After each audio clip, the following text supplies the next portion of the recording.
if the IDF has deliberately targeted a group of journalists in Gaza City, and it turns out that that man, al-Sharif, was not a Hamas terrorist, then that would constitute a war crime. I also would point, there are photos where this alleged journalist is hugging the head of Hamas and smiling and yucking it up for the cameras. And anyone who helps Hamas, who is sympathetic to them, who aids and abets them, I can understand they would be a target. But there is no actual hard evidence that he was a Hamas terrorist. The only evidence appears to be old pictures of him with Hamas leaders, of which there would be many people in Gaza who would do pictures of that nature with the governing body. This is prior to October the 7th. I think judging people as terrorists prior to October the 7th, when this was a government that was being financially supported by Israel, amongst others, to the tune of billions of dollars,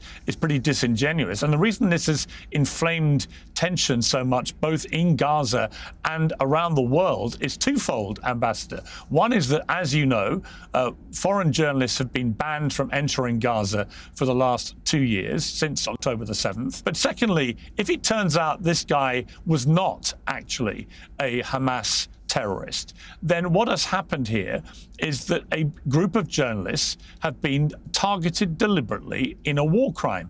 And this is not the first group of journalists in Gaza who've been killed. Over 200 journalists now, Palestinian journalists, have been killed in Gaza since the start of the war, which is more than the number of journalists killed in pretty much every other post-Second World War war put together.